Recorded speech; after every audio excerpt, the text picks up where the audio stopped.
ಇಲ್ಲ ಏನು ಜಿಗಿಣಿಲ್ ಹತ್ತಿರೋ ಕಿಚ್ಚು ಇಡೀ ಕರ್ನಾಟಕದಲ್ಲಿ ಎಲ್ಲೇ ಸಂತೆ ಸುಂಕ ವಸೂಲಿ ಮಾಡ್ತಾರೆ ಅವೆಲ್ಲ ನಿಲ್ತವೆ. ಇಲ್ಲ ಏನು ಜಿಗಿಣಿಲ್ ಹತ್ತಿರೋ ಕಿಚ್ಚು ಇಡೀ ಕರ್ನಾಟಕದಲ್ಲಿ ಎಲ್ಲೇ ಸಂತೆ ಸುಂಕ ವಸೂಲಿ ಮಾಡ್ತಾರೆ ಅವೆಲ್ಲ ನಿಲ್ತವೆ. ದಯವಿಟ್ಟು ಇನ್ನ ಒಂದ್ ಸ್ವಲ್ಪ ಗಮನ ಕೊಡಿ ಅನ್ನೋದು ನನ್ನ ಮನವಿ.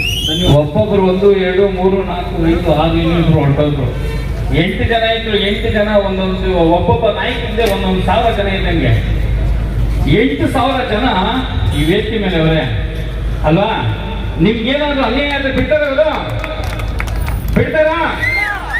ನಾವ್ ಹೇಳೋದಿಷ್ಟೇ, ದಯವಿಟ್ಟು ನಿಮ್ ಎಲ್ಲರಲ್ಲೂ ಅವ್ರ ಪರವಾಗಿ ನನ್ನ ಮನವಿ ಏನಂದ್ರೆ, ಸಂತೆಯಿಂದ ಸುಂಕ ವಸೂಲಿ ಮಾಡ್ತಾರಲ್ಲ ಅದನ್ನ ದಯವಿಟ್ಟು ನಿಮ್ ಸರ್ಕಾರಕ್ಕೆ ಗಮನಕ್ಕೆ ತಂದು ಅದನ್ನ ನಿಲ್ಲಿಸಿದ್ರೆ ಸಾವಿರಾರು ಕುಟುಂಬ ಇಲ್ಲಿ ಹತ್ತಿರೋ ಕಿಚ್ಚು ಇಡೀ ಕರ್ನಾಟಕದಲ್ಲೆಲ್ಲ ಸಂತೆ ಸುಂಕ ನಿಲ್ತವೆ ಅಲ್ಲ. ಇದರಿಂದ ಅನೇಕ ದಂಧೆಗಳು ಶುರುವಾಗಿದೆ. ಇನ್ನ ಬಡವರ ಮೇಲೆ ಯಾವ ರೀತಿ ಹಲ್ಲೆಗಳಾಗ್ತದೆ ಅನ್ನೋದು ನೀವು ವಿಡಿಯೋಗಳನ್ನು ನೋಡಿದ್ದೀರಾ. ನೀವು ಒಂದಷ್ಟು ಮನಸ್ಸು ಮಾಡಿ, ನೀವು ಮುಖ್ಯಮಂತ್ರಿ ಹತ್ರ ತುಂಬಾ ಚೆನ್ನಾಗಿದ್ದೀರಾ, ನೀವೇನಾದ್ರೂ ಮನವಿ ಮಾಡಿ ಇದೊಂದು ನಿಲ್ಲಿಸಿದ್ರೆ ಇಲ್ಲಿ ಇಲ್ಲ ಏನು ಜಿಗಿಣಿಲ್ ಹತ್ತಿರೋ ಕಿಚ್ಚು ಇಡೀ ಕರ್ನಾಟಕದಲ್ಲಿ ಎಲ್ಲೇ ಸಂತೆ ಸುಂಕ ವಸೂಲಿ ಮಾಡ್ತಾರೆ ಅವೆಲ್ಲ ನಿಲ್ತವೆ.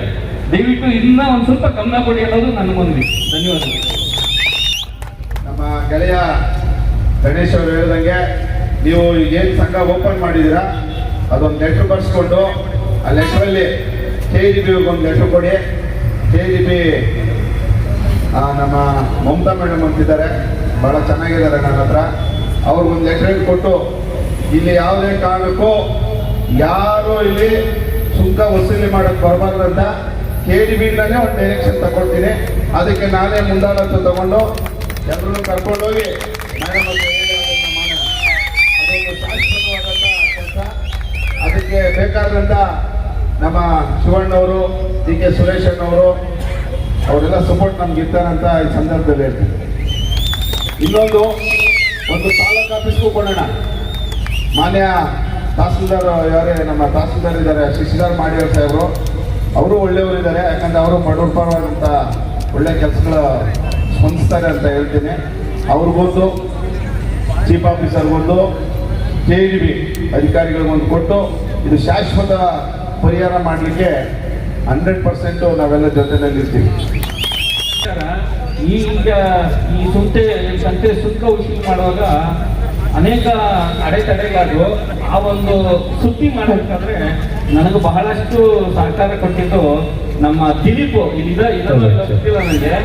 ದಿಲೀಪ್ ಮತ್ತೆ ಉಮಾ ಇವರಿಬ್ಬರು ತುಂಬಾ ಸಹಕಾರ ಕೊಟ್ಟರು ಒಂದು ಎಪಿಸೋಡ್ಗೆ. ಆಮೇಲೆ ಮಿಕ್ಕಿದೆಲ್ಲ ಸತೀಶ್ ಅವರು ತುಂಬಾ ಹೆಲ್ಪ್ ಮಾಡಿದ್ರು. ಅದು ಈ ಒಂದು ಸಂದರ್ಭದಲ್ಲಿ ನಿಲ್ಸ್ಕೊಳ್ಳೋದು ತುಂಬಾ ಖುಷಿ ಪಡ್ತೀನಿ. ಅದೇ ರೀತಿ ಅದೇ ಹತ್ತು ಟಮಾಟ ಹಾಕೊಂಡು ಕುತ್ಕೋಬೇಕಾಗುತ್ತೆ. ನೇರವಾದ ಎಚ್ಚರಿಕೆ ಇರಲಿ. ಯಾರೇ ವ್ಯಾಪಾರಸ್ಥರನ್ನ ಮುಟ್ಟಿದ್ರೆ ಖಂಡಿತ ಇಷ್ಟು ದಿನ ಇದುವರೆಗೂ ಯಾವತ್ತೂ ಮಾತಾಡಿಲ್ಲ. ಯಾಕೆ ಮಾತಾಡಿಲ್ಲ ಅಂದ್ರೆ ಎಲ್ಲರಿಗೂ ತಾಳ್ಮೆ ಸಂಯಮನ ಕಳ್ಕೋಬಾರ್ದು ಅಂತ. ಯಾವಾಗ ನನ್ನ ಸೇರಿ ಹೊಡಿತೀನಿ ಅಂತ ಹೇಳಿದ್ರು, ಎಲ್ಲ ವ್ಯಾಪಾರಸ್ಥರನ್ನು ಬಟ್ಟೆ ಬಿಚ್ಚಿ ಹೊಡಿಸ್ತೀನಿ ಅಂತ ಹೇಳಿದ್ರು, ಇನ್ನು ಸುಮ್ಮನೆ ಇರೋ ಮಕ್ಕಳು ನಾವಲ್ಲ.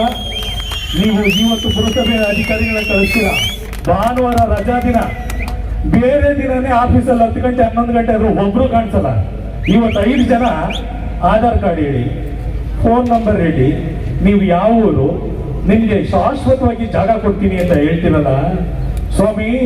ಫುಟ್ಪಾತ್ ಅಲ್ಲಿ ಕುತ್ಕೊಳ್ಳೋಕೆ ನೀವು ಬಿಡ್ತಾ ಇಲ್ಲ.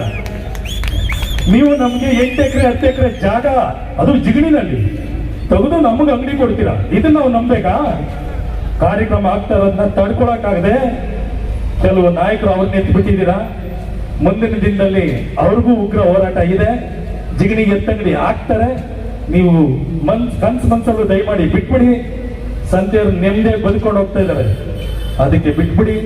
ಇದನ್ನ ಒಂದು ಮನವಿ ಅಂತ ಕೇಳ್ಕೊಂತ ನನ್ನ 2 ಮಾತನ್ನ ಮುಗಿಸ್ತೇನೆ.